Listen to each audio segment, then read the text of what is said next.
Hi guys, कैसे हैं आप लोग। देखिए नीट के लिए इकोलॉजी की यूनिट जो है आपकी, उसका चैप्टर सेकंड है। और वैसे चैप्टर नंबर ये अगर देखा जाए तो चैप्टर नंबर ये 14 है, दैट इज इकोसिस्टम। और इकोलॉजी का ये सेकंड चैप्टर है, क्लास 12। और लगभग 20 क्वेश्चन इस चैप्टर में है। और नीट के लिए national eligibility entrance test, NEET एक इंडिया लेवल का नेशनल एंट्रेंस है और सारे मेडिकल से अटैच कर दिए गए हैं। तो मैं आपको एक अच्छी जो एक राय दूंगा कि एक आपको करना क्या। देखिए इसके जो क्वेश्चंस हैं एग्जाम्पलर के, वो नीट में उसी पैटर्न पे क्वेश्चन आ रहे हैं। कुछ question some questions are similar और some are on that pattern, ठीक है, इसी पैटर्न पे रहते हैं। तो आप ज़्यादा से ज़्यादा एग्जाम्पलर सीरीज लगाएं, इसकी lab manual, practical lab manual को ही फॉलो करें। देखिए जितना आप प्रैक्टिकल लेवल पे जाएंगे, और मैं प्रैक्टिकल सीरीज़ भी, लैब मैनुअल की सीरीज़ भी स्टार्ट करूँगा, वक्त मिला मुझे तो, लॉकडाउन में टाइम है और लॉकडाउन का सही फ़ायदा उठाइए। चलिए क्वेश्चन नंबर 1 स्टार्ट करते हैं। क्या है क्वेश्चन नंबर 1? डिकम्पोजर्स। देखिए decomposers, question number 1 MCQ start करते हैं। डिकम्पोजर्स लाइक फंजाई और bacteria. Fungi bacteria are, fungus और बैक्टीरिया क्या है? ऑटोट्रोफ, ऑटोट्रोफ नहीं है। तो अगर ये ठीक है, हेटरोट्रोफ, हेटरोट्रोफ हैं, सेप्रोट्रोफ हैं, और कीमोट्रोफ नहीं है। तो सेकेंड और थर्ड इसका सही है। तो याद रखिएगा the C option is the most appropriate, these are heterotroph and saprotrophs. तो क्वेश्चन नंबर 1 का आपका सी हो गया। चलिए आगे बढ़ते हैं आगे की तरफ थोड़ा सा इसको। हाँ देखिए, the process of mineralization by microorganism help in the release of. जो माइक्रो ऑर्गेनिज्म होते हैं वो मिनरलाइजेशन प्रोसेस को बढ़ावा देते हैं, और वो ह्यूमस के अंदर से, याद रखिए ह्यूमस एक डेड ऑर्गेनिक सब्सटेंस है, और उसमें से वो इनऑर्गेनिक न्यूट्रिएंट्स को निकालते हैं, ना कि ऑर्गेनिक को। तो ये ऑर्गेनिक को निकालने की कह रहा है, ये भी गलत है। Only organic, it is also wrong. और इनऑर्गेनिक और detritus and formation of humus, ये भी रॉन्ग है। तो मोस्ट अप्रोप्रिएट इज़ ए।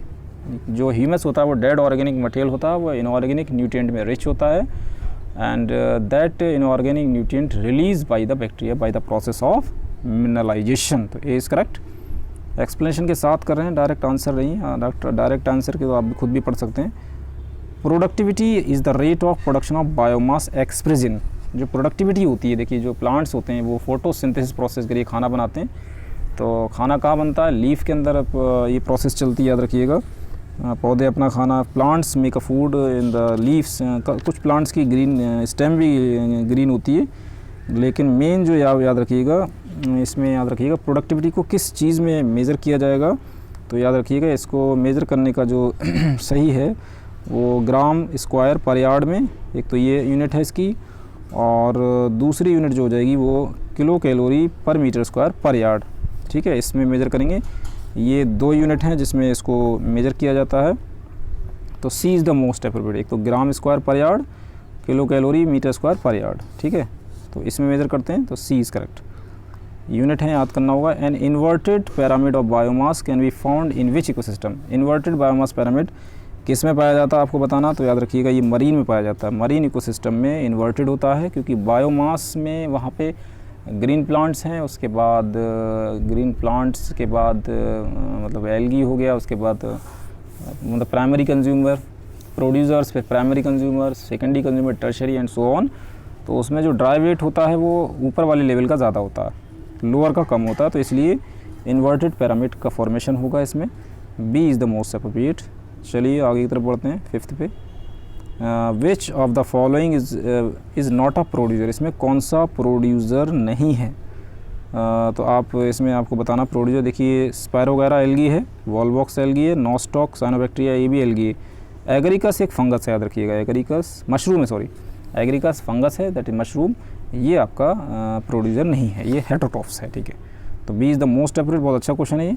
चलिए आगे बढ़ते हैं। Which of the following system is the most productive in terms of net primary productivity. Net primary productivity के टर्म्स में कौन सा इकोसिस्टम सबसे ज़्यादा प्रोडक्टिव है आपको बताना है। तो याद रखिएगा ट्रॉपिकल रेन फॉरेस्ट जो होते हैं वो सबसे ज़्यादा प्रोडक्टिव होते हैं। यहाँ पे बारिश होती रहती है ना, ये हमेशा बारिश होगी, थोड़ी देर बाद बारिश होगी, फिर जो है धूप निकल आती है, और काफ़ी हरे हरे एवरग्रीन रहते हैं, ठीक है। बारिश सबसे ज़्यादा होती है और इसकी डाइवर्सिटी प्लांट और एनिमल की सबसे ज़्यादा। B is the most appropriate. चलिए आगे बढ़ते हैं। पैरामिड ऑफ नंबर, जो नंबर का पैरामिड होगा वो हमेशा याद रखिएगा always upright. A is correct, always upright. लेकिन इसमें जो है कुछ किताबें लिखती हैं इन्वर्टेड भी हो सकता है, मे बी, ठीक है। तो उस हिसाब से अगर देखा जाएगा तो ये आइदर अपराइट और इन्वर्टेड। एनसीईआरटी के हिसाब से अगर देखेंगे तो अपराइट है, और कुछ किताबें जो रिफ्रेशर्स लेती हैं तो उस हिसाब से सी है। Most appropriate is upright but और इन्वर्टेड मे बी। चलिए आगे बढ़ते हैं। Approximately how much of the solar energy that is fall on the leaves of the plant is convert to chemical energy. Photosynthesis के जरिए leaves पर जो solar energy पड़ेगी वो प्लांट उसको कितने, प्लांट्स जो है उसको लाइट एनर्जी को केमिकल एनर्जी में तब्दील करते हैं, कितने percent, how much percent, that is 2 to 10%। ये PAR कहलाती है, फोटोसिंथेटिकली एक्टिव रेडिएशन, 2 से 10%। बहुत अच्छा क्वेश्चन है ये, एनसीईआरटी में भी है, इस एग्जाम्पलर में भी डाला है, वहाँ भी है। और इस टाइप के क्वेश्चन बिल्कुल सेम नीट में आ जाते हैं, याद रखिएगा। तो आप नीट के लिए एग्जाम्पलर लगाइए, बहुत कंसेप्चुअल बुक है और अच्छी है, काफ़ी कमिटीज़ की बहुत अच्छी है। चलिए question number 9, among the following where do you think the process of decomposition would be fastest. सबसे ज़्यादा डिकम्पोजिशन की प्रोसेस सबसे फास्टेस्ट कहाँ होगी? अंटार्कटिक में, ड्राई में, एल्प, यानी कि ट्रॉपिकल रेन फॉरेस्ट, इसमें सबसे तेज़ी से डिकम्पोजिशन होगा। चलिए आगे बढ़ते हैं। How much of the net primary productive of a terrestrial ecosystem is eaten and digested by herbivores. कह रहे हैं कि जो नेट प्राइमरी प्रोडक्टिविटी है वो टेरेस्ट्रियल इकोसिस्टम की कितनी, हर्बीवोर्स कितनी डाइजेस्ट करते हैं, जो घास खाने वाले होते हैं। How much it can be digested, तो याद रखिएगा 10% है ना, 10% इज डाइजेस्टेड, रेस्ट ये 10% डाइजेस्टेड बता रहे हैं। Eaten and digested by herbivores है ना, तो 10% is digested by the herbivores and other rest is rest. देखिए 90% is exhaust and 10% is 90% utilise and 10% is for the next topic level. क्योंकि NPP में क्या होता है, नेट प्राइमरी क्या होगा, ग्रॉस में से आप रेस्पिरेशन लॉस माइनस करेंगे, तो 10% इज डाइजेस्टेड रेट है। चलिए आगे बढ़ते हैं। Question number 11, during the process of succession पे देखिए क्वेश्चन आते हैं। During the process of ecological succession the change that take place in the community are, किस तरीके से चेंजेस होता है, इसमें चेंज आपको बताना।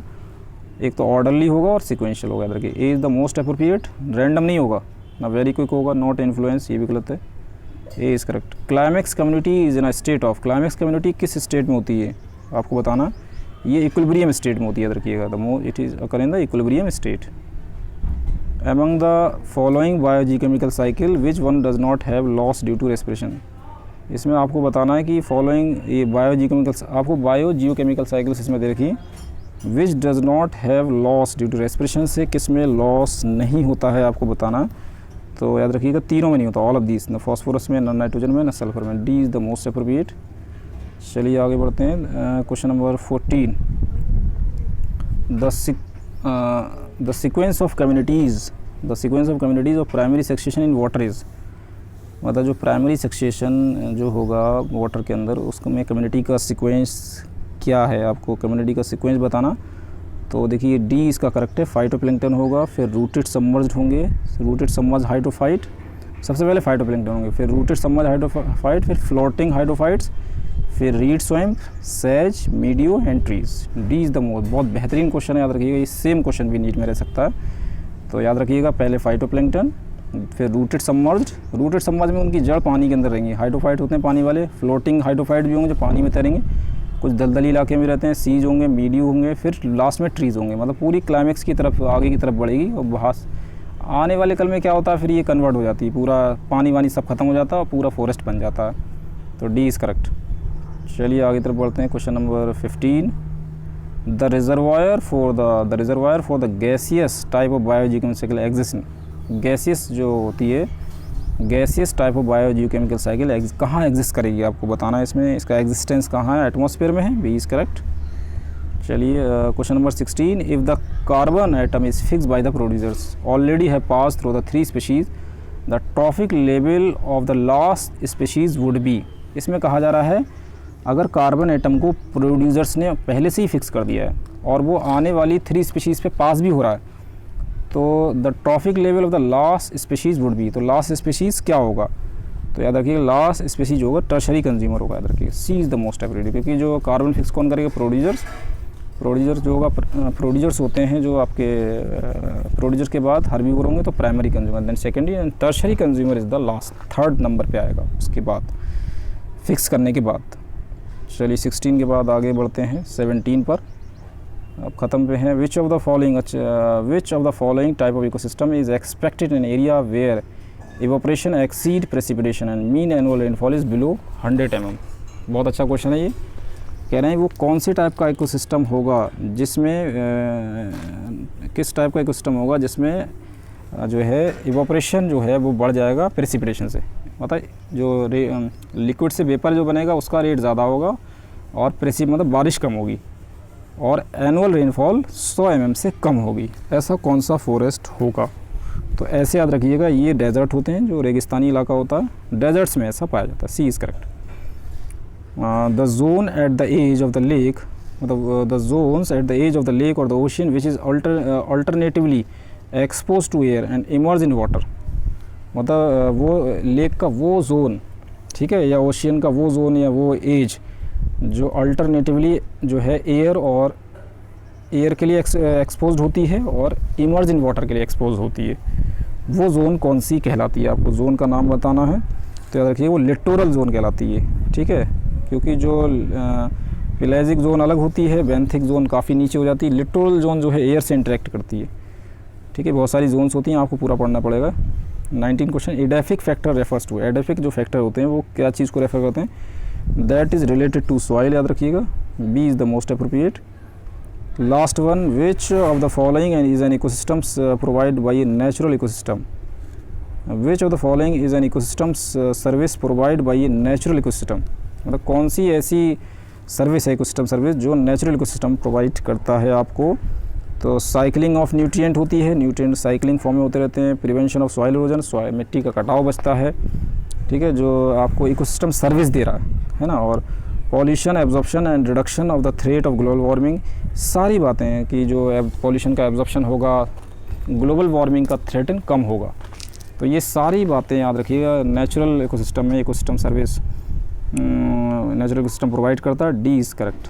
तो it is all about the ecosystem. इसके जो 20 क्वेश्चन है ये बॉटनी का पार्ट है और बॉटनी के 45 क्वेश्चन नीट में रहते हैं और जूलॉजी के 45। तो इकोलॉजी अपना बहुत इंपॉर्टेंट रोल अदा करता है, इसमें आप ज़्यादा स्कोर कर सकते हैं। तो एग्जाम्पलर सीरीज़ लगाइए आप, एनसीईआरटी एग्जाम्पलर के पैटर्न पे ही सारे क्वेश्चन हैं। अगर आपको यकीन नहीं होता तो आप फोकस करिए इस चीज़ को, आप लेके बैठिए और 11-12 की एग्जाम्पलर भी लगाइए एनसीईआरटी के साथ साथ। चलिए मिलते हैं नेक्स्ट वीडियो में। Keep watching, sharing and subscribe my channel. और कोई भी अगर क्वेरी हो तो कमेंट बॉक्स में पूछिएगा। मिलते हैं नेक्स्ट वीडियो में।